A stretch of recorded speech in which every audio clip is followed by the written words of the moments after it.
Alright, let's go over the armies, ladies and gentlemen, starting with the High Elves. We have 3 units of Rangers. Looks like we have a couple of Spearmen, 1, 2, and then we're going to have 3 Shadow Warriors up front. For the remainder of this army, we're going to have some Valyrian Reavers accompanying 2 Dragon Princes. We're going to have a Flamespire Phoenix up in the air. I love you, Flamespire Phoenix. Alariel the Radiant also going to be up in the air, and she is going to be bringing the Star of Averlorn, Arcane Conduit, Tempest, Shield of Thorns, Earthblood, as well as the Shield of Isha, or Shieldstone of Isha, Boon of Isha, Shield of Sapphire, all that stuff, all the accoutrements. Now, going over the enemy here, well, not our enemy, but the enemy according to color coding, we have our red player. He is going to be Erwin Smith, and he's bringing with him a front line of 1, 2, 3, 4 spearmen. We're also going to have 2 swordsmen in there as well. We have 2 Empire Knights, 1 on either flank. We're going to have some Demogryph Knights too. Looks like 2 of them holding down the back line. We're going to have 2 units of Outriders, and then we also have a mortar way here in the back. 3rd swordsman is going to be back there. They haven't been deployed as of yet, it would seem. And other than that, we just have the heroes here for the Empire. The heroes shall be a Jade Wizard with Regrowth, Earthblood, and Life Bloom on foot. Up in the air, we are going to have Karl Franz. Karl Franz is going to be bringing Garl Maraz, the Reichland Runefang, Stand Your Ground, Foe Seeker, Hold the Line, and Blood Roar.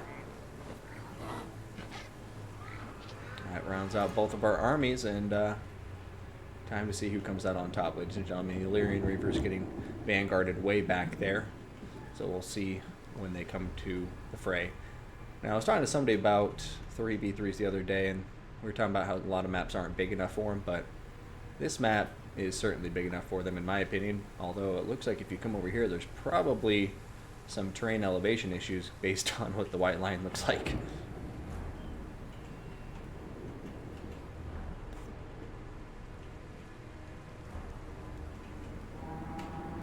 I think a World War I or World War II game for Total War is inevitable at some point. Well, if you had the technology right, by the end of World War I, they were using World War II tactics for the most part, once they started understanding mobile armor and troop transports, tanks, and stuff like that.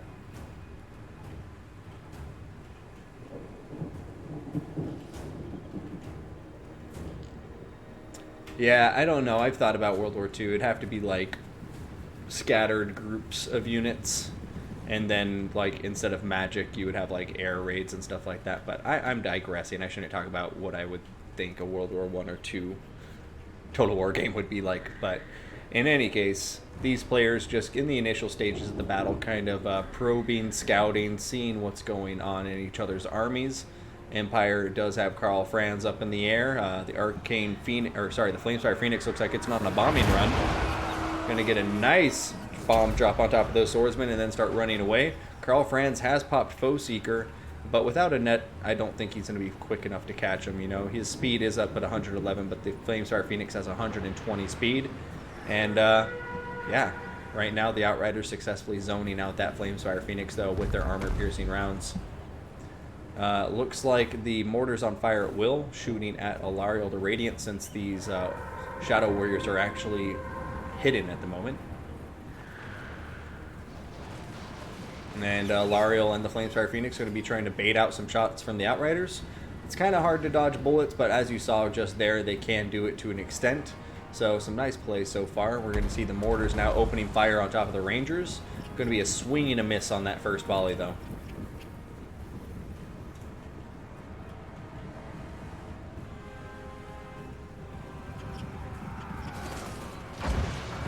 Alright, Phoenix is going to do some more bombs. Just going to pop another one right there. So far, very nice use of those bombs from the Flamespire Phoenix. I love it.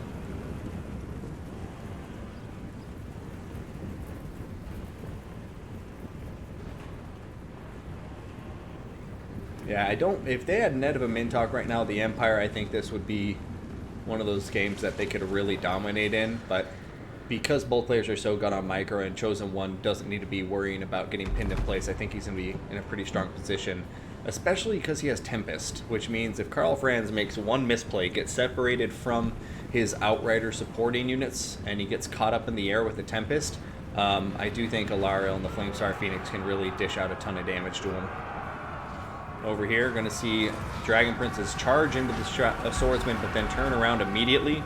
Demogryph Knights are coming out to attack them in return, but now the Rangers are coming in, but it looks like Karl Franz and the Demogryph Knights are going to dive into those Rangers and possibly do a lot of work, but Karl Franz is going to turn around immediately and try to get out of there, and so far the Demogryph Knights just not doing a lot of damage.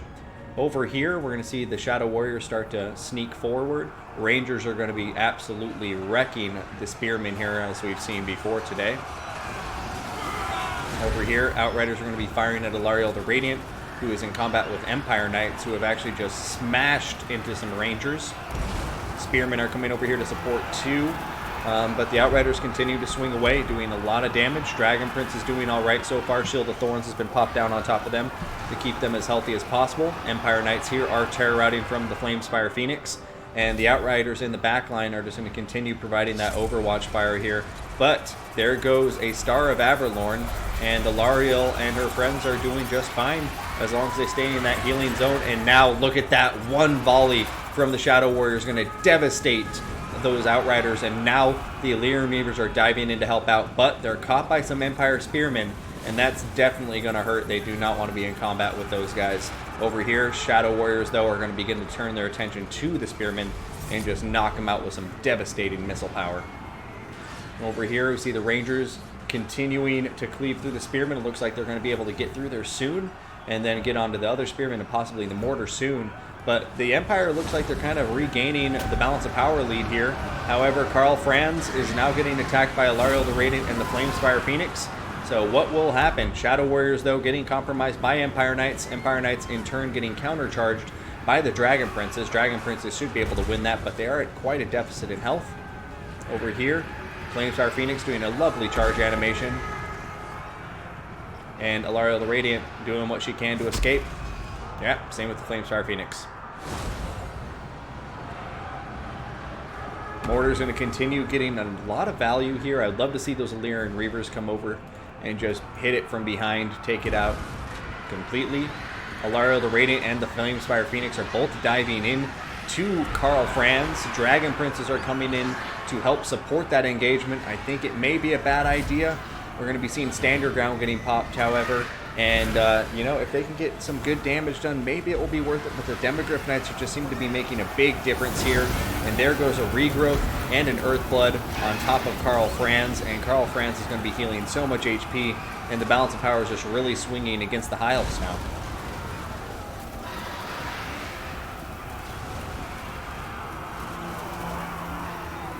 Flamespire Phoenix still very, very healthy. Empire Knights getting attacked by Alariel now, but the Outriders are firing into her. She's going to throw down an Earthblood to heal up some of her hit points. Meanwhile, back here, the Illyrian Reavers did exactly what I wanted them to do, which is come in and knock out this Mortar. No need for that Mortar to be around anymore. And I think the High Elves still have a chance here. They just need to regroup their infantry once they finish mopping up these back lines and get the Flamestar Phoenix and Alariel back up in the air, heal them up. And Shadow Warriors, I would like to see them escape and get out of here, but there's so much cav from the Empire that's just going to continue to keep up the chase. But I think if the High Elves start focusing on different areas of the battlefield, they can still do okay. Duke Beard, thank you for the follow. I appreciate it. Nice name. But yeah, watching the Shadow Warriors get taken out by the Empire cav is painful. Punisher 1638, welcome, welcome, welcome. Oh yeah, I don't know. Shadow Warriors look like they could be going down for the count here. Flamespire Phoenix is coming in to try to help out, but now the Flamespire Phoenix is probably going to get surrounded by Demogryph Knights and killed by Karl Franz. So, as you saw just there, thank you so much for the follows. What's going on here? Shibu85, I'm sorry, I know I missed some of you guys, but that's going to be a GG. Erwin Smith taking the first victory into this best of 5. Happiest 99, thank you for the follow. Did I get rated and I missed it or something? But yeah, great game to both of those players. Let's go ahead and throw up that point on the scoreboard for Erwin. And his Empire army, they're just really well suited to deal with what the High Elves brought. Rangers doing very well, one of them at least. I think the other ones got charged quite effectively by the Empire Knights and knocked out earlier in the battle. But yeah, I think I would have liked to have seen a bit more focus on the Empire Cavalry at certain points there. Can't say exactly how. They were definitely getting in combat with them, but I don't know. I just feel like this High Elf army didn't have quite the punch it needed to deal with heavy cavalry, or in particular single entity monsters like Karl Franz. Like Flamestar Phoenix and Alariel are tough, don't get me wrong, but if he has a regrowth on him and he pops like Galmaraz or the Reikland Roomfang, Karl Franz will dominate them. And I do wish we had seen that Tempest come into play at some point earlier there against Karl Franz. I know the Outriders were there, and I think that's also just a Erwin Smith really good job keeping his army structured in a good formation, and always having support for Karl Franz up in the air there in the form of these Outriders. Otherwise, if he got singled out, a Tempest in place, and a Lariel and the Phoenix got on top of him, maybe some of these volleys from the Shadow Warriors, that could have swung it completely. But because they didn't deal with Karl Franz and he just stayed so healthy throughout that whole fight, just looks like it was too much for the High Elves to deal with in the end.